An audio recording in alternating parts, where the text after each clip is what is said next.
Bismillahirrahmanirrahim. Assalamualaikum warahmatullahi wabarakatuh. Alhamdulillahi nahmaduhu wa nasta'inuhu wa nastaghfiruh wa nastahdihi wa na'udzu billahi min syururi anfusina wa min sayyiati a'malina may yahdihillahu fala mudilla lahu wa may yudlil fala hadiya lahu. أشهد أن لا إله إلا الله وحده لا شريك له وأشهد أن محمدا عبده ورسوله لا نبي ولا رسول بعده اللهم صل وسلم على سيدنا محمد وعلى آله وأصحابه ومن تبعهم بإحسان إلى يوم الدين اللهم لا سهل إلا ما جعلته سهلا وأنت تجعل الحزن إذا شئت سهلا Allahumma inni a'udzu bika min ilmin la yanfa' wa min qalbin la yakhsha wa min nafsin la tashba' wa min da'watin la yustajabu laha Allahumma inni a'udzu bika min haula'il arba'. Jamaah yang dimuliakan Allah, Bapak Ibu yang berbahagia, alhamdulillah puji syukur kepada Allah, malam hari ini Allah mudahkan kembali kita hadir di majelis ilmu. Semoga banyak keberkahan yang didapatkan, ilmu manfaat, dimudahkan mengamalkan, dan semoga Allah istiqomahkan kita dalam mengamalkan. Baik, sebelum masuk ke pembahasan ada satu pertanyaan. Ustaz, bolehkah seorang perempuan pergi dengan jarak tempuh kurang lebih 87 kilo tanpa mahram, tapi ditemani kakak perempuan dan suaminya, perginya untuk menengok saudara yang sakit dan tidak bermalam dan naik kendaraan pribadi? Wallahualam bishawab. Dalam pembahasan tentang batasan safar, bolehnya perempuan safar tanpa mahram, kalau di pembahasan fikih ulama mentoleransi jarak maksimal 20 km. Itu berdasarkan uruf yang disebut di dalam kitab-kitab fikih, ya. Adapun lebih dari ini, wallahualam, saya belum bisa menjawab. Jadi kalau yang 20 km itu disepakati dibolehkan oleh para ulama, artinya masih dalam kisaran dalam kota begitu, ya. Memang dalam mazhab Syafi'i, tapi saya juga belum memastikan rojih tidaknya pendapat ini, selama amina minal fitan, artinya selama terbebas dari fitnah, terjaga dari fitnah maksudnya. Kalau definisi terjaga dari fitnah itu berarti ya aman begitu dari gangguan lawan jenis, dari gangguan yang membahayakan. Kalau melihat konteksnya kan aman ini, karena sama kakak perempuan dan suaminya, ya. Kemudian kalau di pembahasan di sini jelas naik kendaraan pribadi jelas terjamin.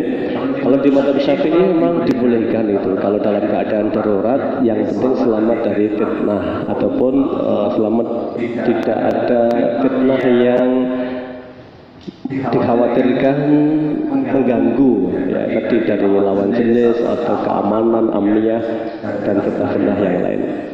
Tapi saya belum memastikan karena perlu buka kembali mazhab Syafi'i dalam hal ini, apakah itu pendapat yang marjuh ataukah rajih dari pendapat beliau. Wallahualam bishawab. Insyaallah nanti lebih detail saya jawab berdasarkan berikutnya.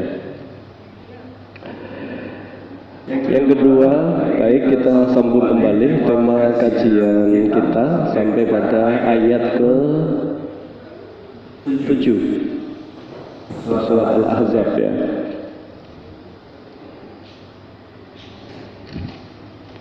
A'udzu billahi minasyaitonir rajim. Ya Pak, ayat 7 benar. Yes. Terakhir tentang Ummahatul Mukminin itu, ya. Ayat ke-7, baik, bismillahirrahmanirrahim. Surat Al-Ahzab. Wa id akhadna minan nabiyyina mitsaqahum wa minka wa min Nuhin wa Ibrahim wa Musa wa Isa ibn Maryam wa akhadna minhum mitsaqan ghalidha. Wa id akhadna, dan tatkala telah mengambil kami atau si kami, minan nabiyina, dari para nabi-nabi, mitsaqahum, perjanjian ataupun kesaksian dari mereka, wa minka, siapa nabi-nabi itu didetailkan oleh Allah, darimu Muhammad, wa min Nuhin, dan dari Nuh, wa Ibrahim, dan dari Ibrahim, wa Musa, dan dari Musa, wa Isa bin Maryam, dan Isa ibnu Maryam. Wa akhadna, dan telah kami ambil dari mereka, minhum mitsaqan ghalidhan, perjanjian yang kuat. Ini di dalam keterangan tafsirnya terkait dengan nabi-nabi yang disebut di sini. Ya, di sini mufassir mengatakan yukhbiru ta'ala annahu akhadha minan nabiyyina umuman. Jadi ayat ini menggambarkan semua nabi, semua rasul secara umum, wa min aula wa min ulil azmi, ya, termasuk yang khusus adalah rasul ulul azmi. Makanya tadi ayatnya Nuh, Ibrahim, Musa, Isa, dan Muhammad disebut pertama tadi, ya. Darimu hai Muhammad, minka wa min Nuhin wa Ibrahim wa Musa wa Isa ibnu Maryam. Ini rasul ulul azmi dalilnya ini. Jadi 5, ya. Wahum haula'il khamsatul al-madhkuruna khususan, dan mereka berlima yang disebut secara khusus, ya. Apa yang diminta dari mereka untuk bersumpah di hadapan Allah, ya, maksudnya bersumpah, ya, di dalam pernyataannya, mitsaquhum al-ghalidhu, yaitu perjanjian sumpah mereka yang kuat, as-saqilu, yang berat, alal qiyami bidinillahi wal jihadi fi sabilillah, fi sabilihi, yaitu sumpah mereka untuk senantiasa al-qiyamu biddin, menegakkan agama, artinya berdakwah begitu, ya. Wal jihadi fi sabilih, untuk menegakkan jihad di jalan Allah. Jadi semua nabi itu yang memang rasul, maksudnya itu jelas resikonya paling berat, berhadapan dengan kekufuran rata-rata. Makanya ayatnya walaqad ba'asna fi kulli ummatin rasulan an i'budullah wajtanibut taghut. Tugasnya nabi diutus kepada satu kaum itu jelas, an i'budullah, ngajak untuk nyembah kepada Allah, wajtanibut taghut, dan menjauhi taghut-taghut, ya. Ini jelas berat itu. Maka tidak ada nabi yang tidak diusir, itu nggak ada, rasul maksudnya, ya. Makanya ketika Rasul Muhammad pertama kali mendapatkan wahyu, ketika bingung yang datang itu siapa, sosok putih itu siapa, maka cerita ke istrinya juga nggak paham, istrinya tapi punya solusi. Coba besok kita ke tempatnya Warokoh bin Naufal, seorang rahib, barangkali dia punya jawaban. Ternyata jawaban Naufal, Warokoh mengatakan, wallahi, demi Allah, ya, hari di mana engkau diusir oleh pendudukmu, saya berharap menjadi salah satu pengikut setiamu. Nabi kaget itu. Awam mukhrijihum, apa? Iya, saya akan diusir oleh mereka. Kata Warokoh, iya, demi Allah, siapapun yang didatangi namus malaikat Jibril, dapat wahyu untuk didakwahkan kepada umatnya, pasti diusir, dimusuhi. Ini berarti sudah ketentuan dari Allah. Sunatullahnya begitu, Pak. Nuh diusir pada Nuh, iya, ya. Ibrahim dibakar, bahkan gak hanya diusir, ya. Musa dikejar-kejar sampai lari ke Laut Merah. Nabi Isa dikejar-kejar sampai sembunyi. Ternyata mereka menduga bahwa itu Isa. Kalau Al-Quran bahasanya syubbihalahum, ada pengikutnya yang durhaka, yang khianat disamakan dengan wajah Nabi Isa, itu yang disalib. Tapi kalau Al-Quran mengatakan barrafa'ahu Allahu ilaih, Isa itu tidak disalib tapi diangkat ke hadirat Allah. Ya, nanti akan turun kembali di Damaskus, ya, di Manaril Baydha menjelang hari kiamat, ya, ketika akan memerangi Dajjal. Itu tanda kiamat yang disebutkan Nabi. Semua diusir termasuk Rasulullah Sallallahu Alaihi Wasallam. Tapi semua sudah disumpah, tidak boleh mundur dari amanah itu. Wa anna hadza sabilun, dan sungguh jalan perjuangan atau jalan dakwah ini qad masyal anbiya'u al-mutaqaddimun, ya, sungguh semua nabi-nabi rasul terdahulu sudah menempuhnya, ya. Dan sama, ya, ujiannya adalah sama, mesti berhadapan rata-rata dengan kubara'ul kaum, para pembesar negeri. Jadi tantangan dakwahnya Nabi itu nggak berhadapan dengan penguasa, itu nggak pernah, Pak. Nabi Nuh berhadapan dengan penguasa nggak? Iya, mereka mengatakan Nuh itu apa? Badiyurai aradiluna, pengikutnya itu kalangan orang-orang rendahan yang nggak cerdas begitu. Jadi Nabi Nuh. Nabi Ibrahim, iya, siapa yang dilawan? Raja Namrud, ya. Nabi Musa, Raja Fir'aun, ya. Nabi Isa, siapa? Raja Yahudi, raja dan rahib Yahudi yang musuh, yang nggak suka dengan Nabi Isa. Nabi Muhammad, siapa? Abu Jahal, kan pembesar semua, Pak. Jadi begitu, maksudnya sunnatullahnya itu begitu, benturannya mesti dengan penguasa yang zalim, para nabi-nabi, orang-orang soleh, ya, terdahulu itu. Maka semua akan dihadapkan dengan sebuah fenomena. Dakwah itu ya begitu, Pak. Makanya Nabi nanti di dalam pernyataan beliau di hadis yang sahih riwayat Imam Ahmad itu, Nabi menyatakan begini, uridtu alayyal umam, ya, ditampakkan untukku umat-umat terdahulu. Uridat alayyal umam. Saya melihat ada Nabi itu hanya dapat satu, an-nabiyyu ma'ahu wahidun, satu pengikut saja. Ada Nabi pengikutnya hanya dua. Ada yang sama sekali nggak dapat, wan nabiyyu laisa ma'ahu ahadun, nggak dapat pengikut, Pak. Ini Nabi gagal kayak ini. Masa dakwah belas nggak ono sing nyantol itu, ya. Itu nanti dibuka di kitab Fathul Majid, hadis itu riwayat Imam Ahmad. Ini membahas tentang Nabi ditampakkan, ya, di barisan di hadapan Nabi itu barisan al-anbiya besok pada hari kiamat itu, ya. Ada yang Nabi nggak dapat pengikut, Pak. Ada yang mendapatkan ar-rohtu itu ya sekitar 9 lah itu, ya. Ada yang waro'aitu, dan saya melihat sawadun azimun, jumlah yang besar, wadonantu annahu ummati, tak kira itu umat saya.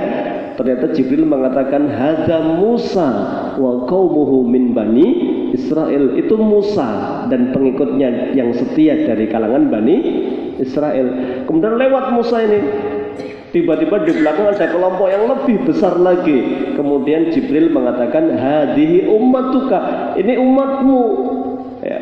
Wa ma'ahum sab'una alfan yadkhulunal jannata bighairi hisab wala adab. Dari jumlah banyak ini Allah menggaransi ada 70.000 yang masuk surga tanpa hisab dan azab, ya. Mereka siapa? Nabi nggak segera menjelaskan. Kemudian dalam hadis itu Nabi Shallallahu Alaihi Wasallam masuk rumah, kemudian sahabat menebak-nebak 70.000 itu siapa ya kira-kira masuk surga, kok tidak dihitung amalnya, tidak ditanya macam-macam, langsung masuk surga itu. Karena semua menebak, barangkali as-sabiqunal awwalun yang masuk Islam pertama, barangkali anak-anak Muslim yang mati ketika belum balik, ya.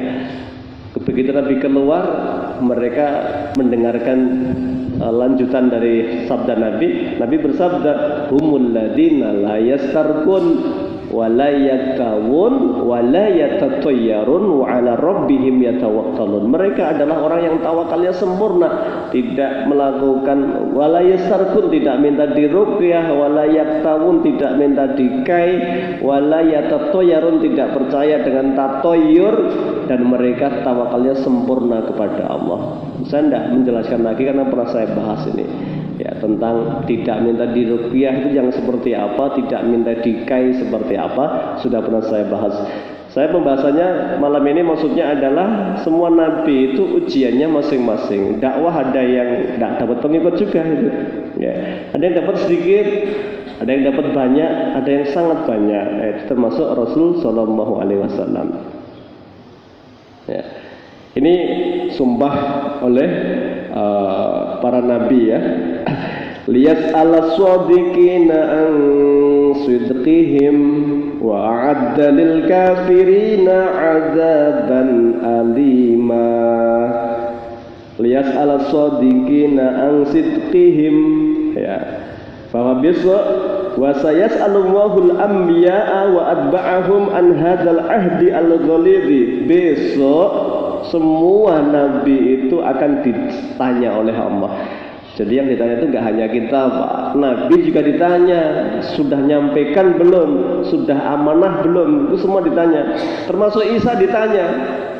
Isa itu ditanya besok karena pengikutnya banyak sekali yang musyrik itu.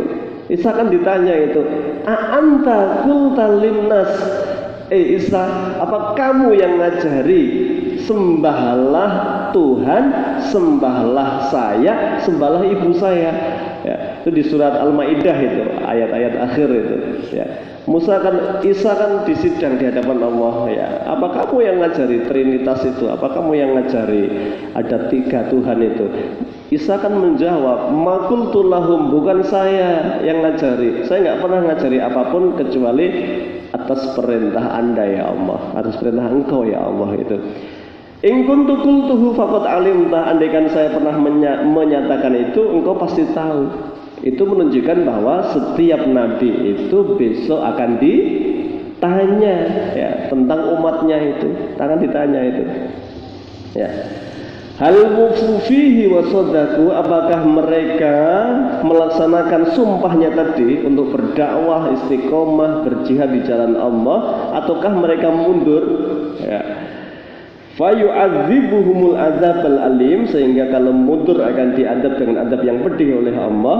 Ya, tentunya Allah sudah tahu dengan kejujuran, kesungguhan para al-anbiya, nabi-nabi. Makanya julukannya saja ulul azmi, berarti memang nabi pilihan, rasul pilihan, sabarnya di atas rata-rata karena ujiannya paling berat. Jadi Nabi Muhammad ditanya, ya Rasulullah, ayun nas asyaddu balaan, manusia yang paling berat cobaannya siapa?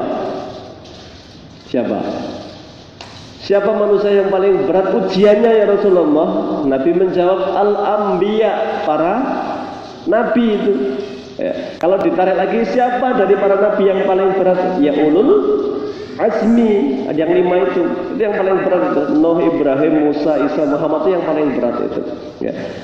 Kemudian Nabi ditanya lagi, siapa berikutnya yang berat ujiannya? Al-amsalu fal-amsalu, orang yang imannya di bawah Nabi, as-syuhada, as-siddiqin, as-solihin itu ya. Sampai kata Nabi, orang akan diuji meskipun dengan tertusuk duri kalau imannya memang layak diuji hanya dengan ujian itu ya. Jadi Masya Allah, ujian itu berarti tergantung apa? Iman kita kepada Allah Subhanahu wa Ta'ala. Maka ujian itu belum tentu sesuatu yang tidak kita sukai itu, Pak, belum tentu azab, belum tentu musibah, itu bisa saja ujian itu. Dari mana kita bisa membedakan itu ujian, itu adab dari Allah? Ya dari latar belakang munculnya ya. Misalnya Nabi Ayub alaihi salam, Nabi Ayub alaihi salam itu diuji oleh Allah ya, sakitnya berkepanjangan, bisnisnya hancur, keluarganya berantakan ya, lama sekali sakit ya, itu ujian. Makanya ketika beliau ini lolos ujian itu Allah ridho. Makanya hadisnya kan innallaha ta'ala idza ahabba qauman ibtalahum. Allah kalau cinta kepada hamba itu diuji ya. Kalau diuji dia ridho, Allah ridho sudah dibahas gitu di atas sabar ya. Ini Nabi akan dimintai pertanggungjawabannya di hadapan Allah Subhanahu wa taala, dan pasti berat para nabi itu dengan ujiannya yang sudah jelas, karena makomnya paling tinggi, ujiannya paling berat ya. Ini masuk ayat ke-9 maaf. Nanti Bapak Ibu ayat 9 sampai ayat 20, berarti ada kurang lebih 11 ayat. Ini bahas sudah masuk perang Ahzab sesuai dengan judul suratnya ya. Dimulai dari ayat ke-9 ini bahas perang Ahzab. Perang Ahzab itu terjadi tahun 4 Hijriah. Sebagian mengatakan awal 5 Hijriah atau akhir 4 Hijriah. Wallahu a'lam bishawab. Ya, namanya belum ada kalender dulu, bisa aja beda pendapat ya. Perang Ahzab ini perang besar ketiga. Kalau ada perang Badar, Kubro, kemudian ada perang Uhud, kemudian berikutnya perang Ahzab. Apa artinya Ahzab? Ahzab dari kata Hizbun. Hizbun itu kelompok, Ahzab kelompok-kelompok, berarti apa? Koalisi ya. Kita simak ayat ke-9. Jadi nanti ada banyak hikmahnya Pak, perang Ahzab itu ya, Masya Allah mencekam sekali memang. Ya ayyuhalladzina amanu dzkuru ni'matallahi 'alaikum. Orang-orang yang beriman, ingatlah nikmat Allah atas kamu. Jadi Allah mengingatkan peristiwa perang Ahzab itu tidak lepas dari nikmat Allah, artinya pertolongan dari Allah. Idja'atkum junudun fa'arsalna 'alaihim riha. Ketika datang kepada kalian junudun fa'arsalna 'alaihim rihan, kami kirimkan rihan, angin yang kencang. Wa junudan lam tarauha, dan pasukan yang tidak terlihat, yang tidak kamu lihat, yaitu malaikat yang datang menolong pada perang Ahzab saat itu. Wa kana Allahu bima ta'maluna basir, dan Allah Maha mengetahui terhadap apa yang kamu lakukan ya. Idja'ukum, ketika mereka datang kepadamu, min fauqikum, dari atasmu.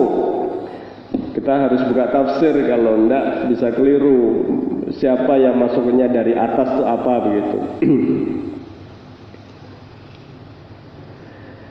Junudun maksudnya adalah junudu hina ja'athum junudu ahli Makkah wal Hijaz min fauqihim. Yang disebut dari pasukan dari atasmu itu adalah orang-orang kafir Quraisy yang datang dari Mekah. Ya, dipimpin oleh siapa? Abu Sufyan. Ya, kemudian Allah berfirman di ayat lanjutannya setelah menyampaikan terkait dengan min fauqikum wa min asfala minkum, dan dari bawahmu. Siapa yang dari bawahmu itu adalah wa ahlun najd wa man asfala minhum, yaitu orang-orang Najd, orang-orang di sekitar Madinah. Wa ta'aqadu wa ta'ahadu, yang mereka sebenarnya terjalin dengan perjanjian bersama Rasul sallallahu alaihi wasallam ya. Ini disebut suku Ghatafan ya, dibantu juga oleh siapa? Wali-wali mereka atau kawan-kawan setia atau pemimpin mereka, al-Yahud, yaitu orang-orang Yahudi hawalil Madinah, di sekitar Madinah. Faja'u bijunudin 'azimatin wa umamin kasiratin, mereka berkumpul jadi satu ya. Jadi ada peristiwa begini, perang Ahzab, biar nyambung dulu. Perang Ahzab itu sudah kuat berarti posisi Nabi saat itu, sehingga tidak mungkin dilawan oleh sendiri-sendiri. Jadi Nabi gini, Nabi itu jelas nanti di dalam surat Al-Anfal ayat 24 sudah pernah kita bahas. Di situ Allah menyampaikan, wadhkuru id antum qalilum mustad'afuna fil ard. Ingatlah kaum muslimin ketika jumlahmu dulu sedikit. Maksudnya di mana? Di bumi Mekah. Mustad'afuna fil ard, tertindas di Mekah itu. Sudah sedikit tertindas, ketakutan, lemah, nggak punya pelindung. Ya, apalagi sepeninggalnya Abu Thalib nanti. Ya, nggak ada pelindungnya dakwah itu. Ya. Kemudian Allah sampaikan di ayat lanjutannya itu, ya, id antum qalilun mustad'afuna takhafuna ayatakhattafakumun. Kalian setiap hari ketakutan, tidak nyaman akan ditangkap, disiksa oleh orang-orang kafir Quraisy. Fa'awakum, kemudian datang perintah hijrah. Jadi hijrah itu tujuan utamanya adalah menyelamatkan dakwah. Ya, karena di Mekah dakwah tidak bisa berkembang. Sebelum Allah memilihkan Madinah, Nabi sudah jajaki dulu. Pernah nyoba ke Habasyah. Habasyah 2 kali bahkan. Habasyah di mana? Ethiopia. Rajanya baik, tapi orang-orang di sekitarnya itu culas. Agamanya Nasrani. Rajanya namanya As-Somah. Ya, jadi Najasyi itu gelar, ya, tapi yang namanya adalah As-Somah. Ya, Najasyi itu gelar raja Habasyah, namanya As-Somah. Dia meninggal satu-satunya muslim di tempat itu, di negeri Habasyah itu, Ethiopia sekarang. Nabi 2 kali ngirim ke sana, nggak matuk, nggak cocok ini jadi bumi hijrah itu. Meskipun rajanya baik, tapi orang di sekitarnya nggak suka dengan Islam, dengki. Ya, maka Nabi nggak memutuskan hijrah ke sana. Nyoba ke Taif sepeninggal Abu Thalib. Taif ini kurang lebih 10 atau 15 km dari Madinah, dari batas terluar Madinah. Nah, misalnya orang Semarang ya nyoba dakwah ke Ungaran lah dulu gitu. Karena dulu bangsa itu sempit-sempit apa namanya, kabilah-kabilah, suku-suku gitu. Taif termasuk kuat. Sampai sana ternyata Nabi bukan dapat dukungan, malah dilempari batu. Nabi hanya berdua sama anak angkatnya Zaid bin Harisah. Nabi berdarah parah sekali. Sampai malaikat tuh disuruh nawarkan ke Nabi Muhammad, kalau Muhammad ridho mau gunung itu mau ditimpakan kepada penduduk Taif. Tapi Nabi berkata, jangan. Mereka kenapa menyakiti saya? Karena mereka belum yakin kalau saya ini utusan Allah. Kalau bapaknya menolak hari ini, saya berharap anak cucunya kelak jadi pembela Islam. Dan ternyata betul. Nanti setelah peristiwa meninggalnya Nabi di zaman Abu Bakar, banyak berbondong-bondong orang Taif masuk Islam. Ya.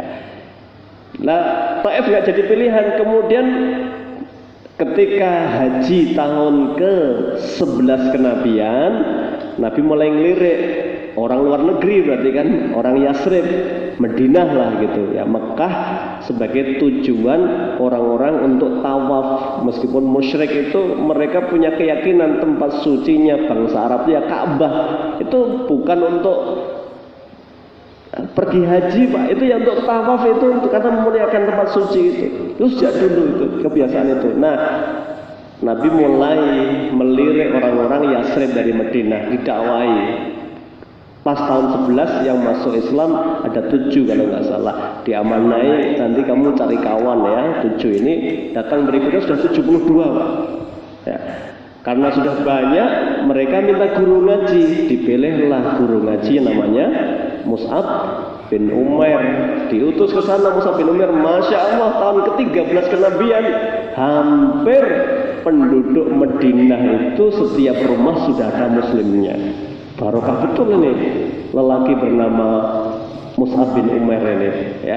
Begitu sudah dapat apa namanya ini, mereka menuntut kepada Mus'ab agar segera menyampaikan ke Nabi. Mereka nggak tega mendengar nabinya di Mekah ditindas ya, teman sahabat-sahabatnya dinistakan. Mereka segera pengen nabinya itu hijrah ke Madinah, mereka sudah siap ya.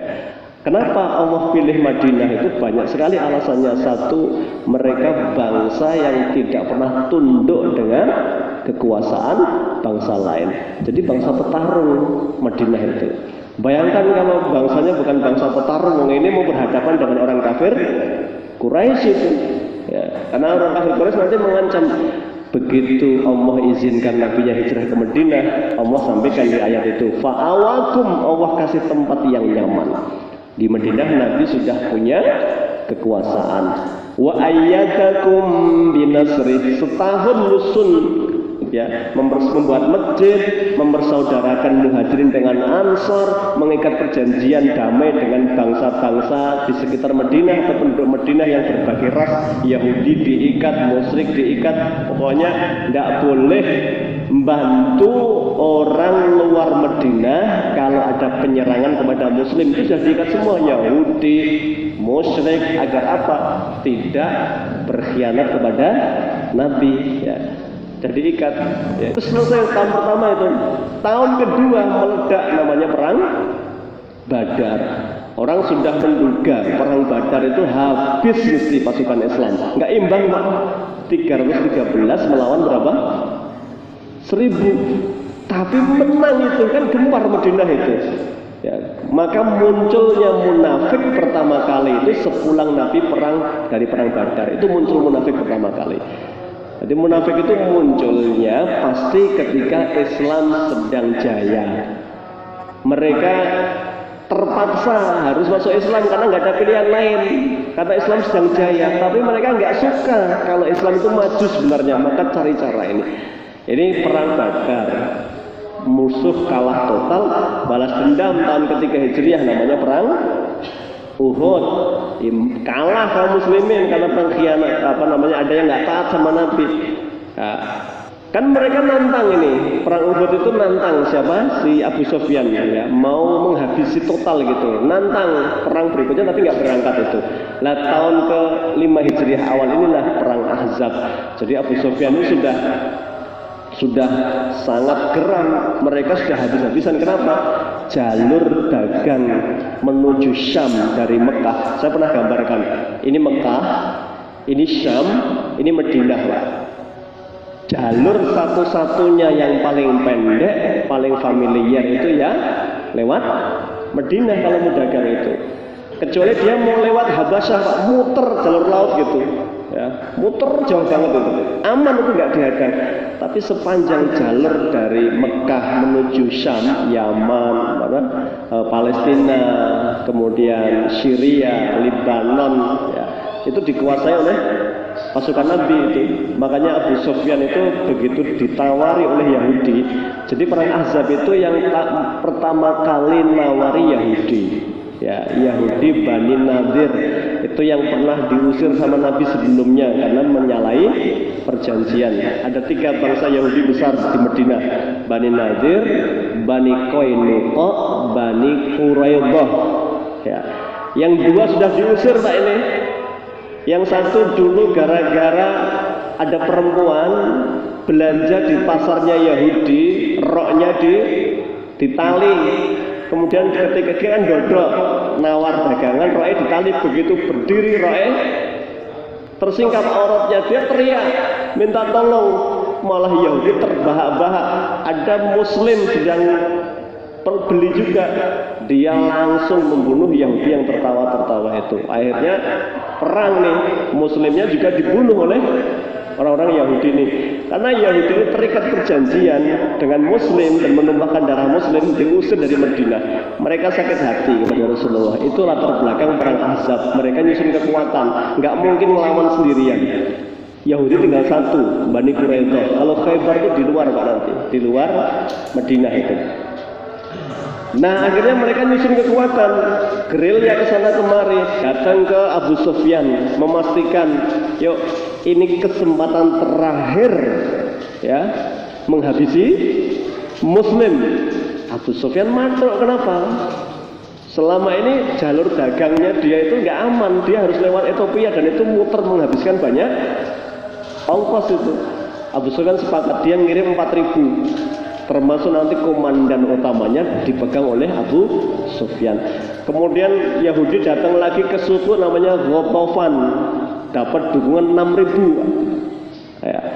Saat itu jumlah muslim laki-lakinya cuma sekitar 3.000. Madinah. Negarane jumlahnya mung 3.000, itu berarti orang sak Semarang ya Pak. Sak RW mungkin ya. Ya, 3.000 orang Pak laki-lakinya, itu sedikit sekali itu ya. Ketika itulah ya musuh sudah yakin itu akhir kehidupan muslim. Karena bayangkan 10.000 bersenjata lengkap, mereka datang ke Madinah, masih nanti akan dibantu oleh Yahudi Bani Quraidah, Yahudi yang tersisa. Mereka punya pasukan inti 700, nanti pasukan ini berkhianat ya. Baik, berangkatlah sampai sebuah tempat di luar kota Madinah. Info ini bocor kepada Rasulullah. Rasul langsung rapat cepat mengumpulkan pembesar-pembesarnya, berarti as-sabiqunal awalun, biasanya ya tokoh-tokoh muhajirin dan ansor, karena muhajirin yang sering rapat ya 4 khalifah itu, Abu Bakar, Umar, Utsman, Ali, termasuk yang 10 dijamin surga itu. Kalau orang ansor, Sa'ad bin Ubadah yang paling sering. Ini orang yang ketika meninggal dunia nanti arsy-nya Allah itu bergetar karena orang bertakwa meninggal. Masya Allah, itu Sa'ad bin Ubadah, Sa'ad bin Mu'ad, maaf, Sa'ad bin Mu'ad, Sa'ad bin Ubadah diundang, dikumpulkan rapat. Ini gimana menghadapi musuh, sudah nggak imbang jelas itu, wes entek-entekan lah itu ya, ngelawan apa nyerah gitu. Maka saat itu yang usul adalah Salman Al-Farisi. Ya Rasulullah, dulu kami bangsa Persia kalau musuhnya kuat, kami bertahan di kota, kami nggali parit ya. Maka ide ini nggak pernah terlintas oleh orang Arab, karena strategi ini hanya dipakai oleh bangsa Persia ya. Sementara Arab itu jauh ya. Arab itu dulu di bawah Romawi. Ada 2 negara penguasa dunia, Persia dan Romawi, tapi Arab ini di bawah Romawi, Konstantin itu ya. Persia itu pakai cara ini ya Rasulullah. Nabi langsung rapat sepakat, ya kita akan gali parit ya, waktunya hanya 2 pekan kalau nggak salah ya.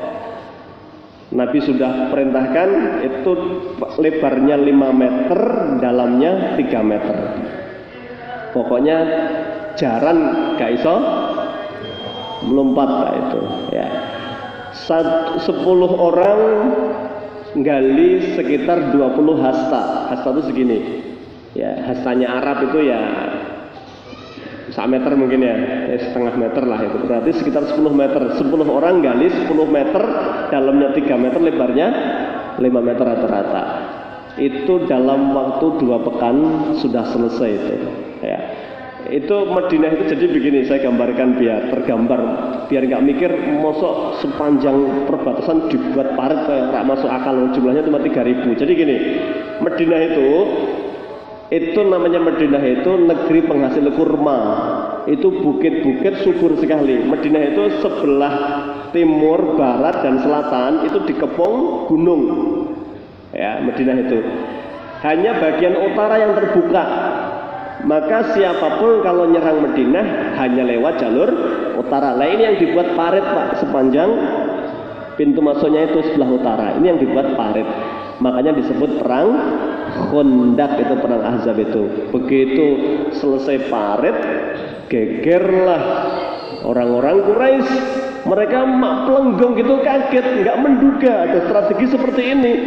Mereka hanya ngiteri sepanjang jalur utara itu, cari barangkali ada tempat yang sempit, nggak sampai 5 meter kuda bisa meletek, atau tempat yang nggak terlalu dalam mereka uruk pakai tanah. Tapi Nabi tidak kalah cerdas. Di sepanjang parit itu pasukan Nabi sudah bersiap siaga ya. Jadi akhirnya musuh jenuh lama-lama, nggak ada kepastian. Akhirnya orang Yahudi juga nggak bodoh, mereka ngompori Bani Quraidah. Jadi Bani Quraidah itu tinggal di kota Madinah Pak. Bayangkan, Bani Quraidah dimotivasi, ini kesempatan terakhir ya. Ini Muhammad ini sudah terpepet, terpojok ini. Jadi Bani Quraidah itu sudah terikat perjanjian. Nggak berani mereka karena dipaksa, diiming-imingi, terakhir bersumpah ini yang ngajak ini, ya bersumpah ini Yahudinya itu, nanti demi Allah kalau kamu ikut terlibat dalam perang Ahzab ini, semua kekayaan kami akan kami bagi kepada kalian, ya. Termasuk dia bersumpah akan melindungi anak dan istri kalian begitu. Akhirnya berani ini, langsung ngasah senjata, menyiapkan senjata. Ada 700 pasukan yang disiapkan itu, terlibat peperangan. Akhirnya Nabi terjepit di depan sebelah utara menghadapi 12.000, di belakang menghadapi Bani Quraidah. Ya. Nabi Masya Allah di tengah kegentingan seperti itu tadi Allah mengutus kabar gembira. Ada dua kabar. Satu, ada angin besar memporak-porandakan. Jadi Masya Allah angin itu hanya merusak yang di luar parit, ya. Di dalam parit nggak rusak sama sekali tendanya Nabi itu, ya. Jadi semua tenda rusak. Mereka sudah mulai kacau ini. Ditambah lagi kuncinya ada satu tokoh namanya Nu'aim bin Mas'ud atau Mas'ud bin Nu'aim, ya. Dia ini orang Ghatafan tadi, Ghatafan yang jumlahnya 6.000 tadi, tokoh. Dia masuk Islam tapi diam-diam, dan dia langsung menghadap Rasulullah, ya Rasulullah, saya sudah masuk Islam tapi semua orang kafir nggak ada yang tahu nih saya sudah masuk Islam.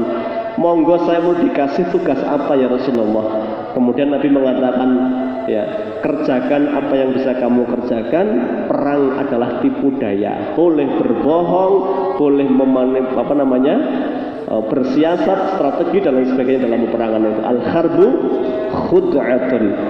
Maka ini Nu'aim tadi nanti masuk ke orang Quraisy, ya. Orang Quraisy dikatakan kepada orang Quraisy, sebelumnya ke Yahudi dulu. Yahudi dikasih tahu pada Quraisy, sampean apa nggak mikir, ya. Orang Quraisy, orang Ghatafan itu orang luar Madinah.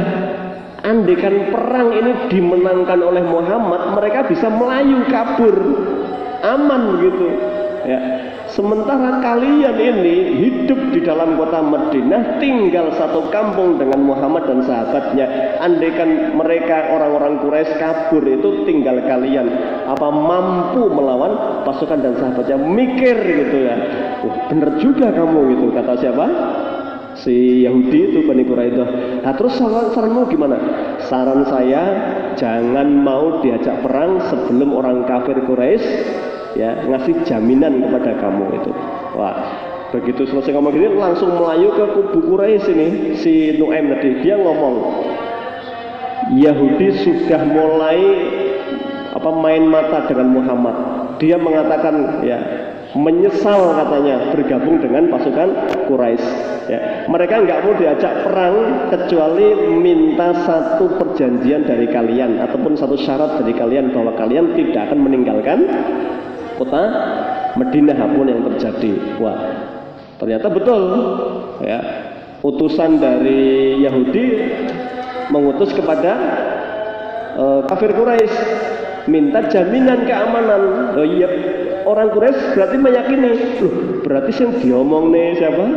Nu'aim itu betul bahwa Yahudi sudah mulai main mata dengan Muhammad, ini berarti nggak bener. Lah begitu minta jaminan kan ditolak sama Quraisy. Pokoknya saya nggak mau ngasih jaminan apapun. Yahudi makin mantap. Oh berarti bener sing diomongke Nu'aim tadi bahwa musyrik tidak mau ngasih jaminan. Akhirnya pasukan itu bubar, Pak. Ya, porak-poranda bubar. Perang Ahzab itu nanti perang tanpa peperangan, langsung bubar. Karena apa? Tadi dicerai beraikan oleh seorang satu, Nu'aim bin Mas'ud tadi. Nah, ini perang yang mati hanya 11 itu karena dipanah jarak dekat. Ada 6 dari Muslim dan 5 dari Quraisy kalau nggak salah, atau kebalik, atau 5 dari Quraisy yang 6 dari Muslim, wallahu alam. Itu 11 disebutkan dalam korbannya itu. Nah yang menarik nanti strategi yang dilakukan oleh Rasul SAW dan kunci kemenangannya apa, ya. Disinilah nanti orang-orang munafik terbongkar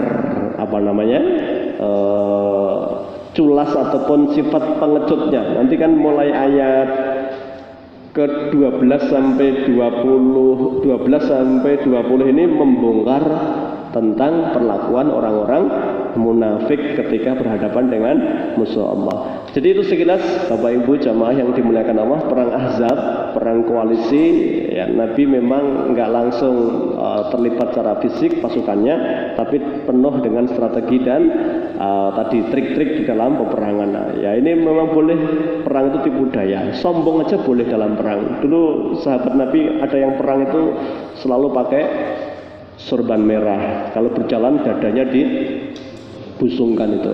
Nabi sampai mengatakan, ini orang ini jalan seperti ini dimurkai Allah, andikan bukan di medan perang.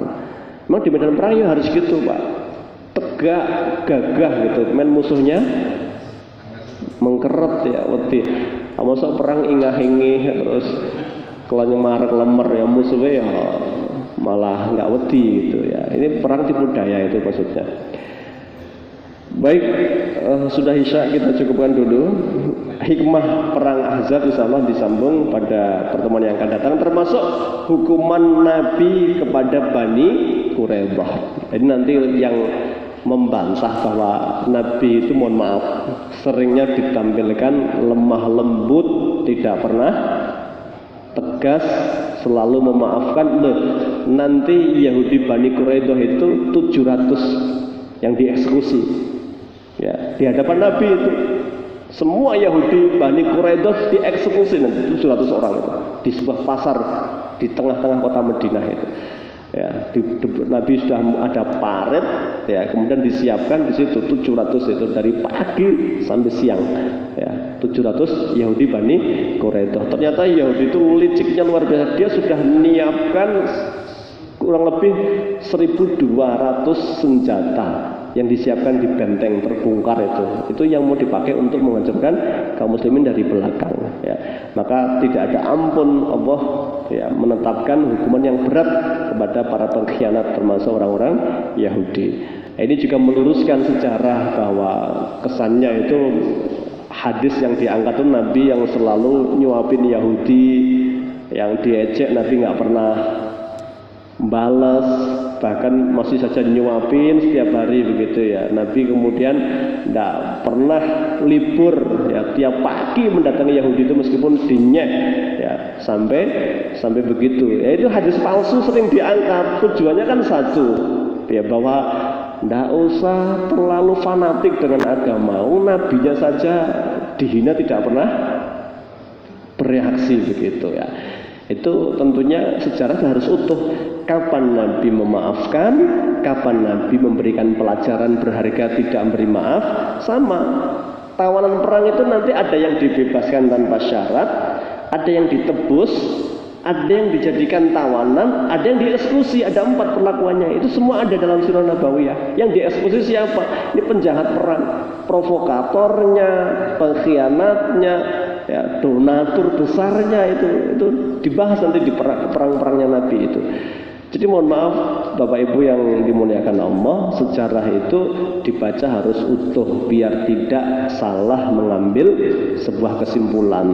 Ada Nabi yang mengatakan ana adhahuk, saya Nabi yang banyak senyum, tapi al-qattal, tapi jangan lupa saya perang itu 28 kali. Nabi yang mengatakan itu, mulai perang Badar, perang Uhud, perang Ahzab, perang Bani Quraidah, perang Khaybar, Nabi mimpin sendiri 28 kali.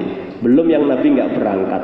Itu artinya sejarah utuhnya itu Nabi ya penuh senyum ketika dakwah, tapi serius ketika perang melawan orang-orang kafir Quraisy saat itu. Tapi perangnya Nabi kan perang dengan adab, seperti saya sampaikan kemarin dalam perang Fathul Mekah itu. Nabi Naisa orang kafir nggak ada yang terbunuh, Naisa masuk Islam semuanya begitu. Tujuan Nabi begitu.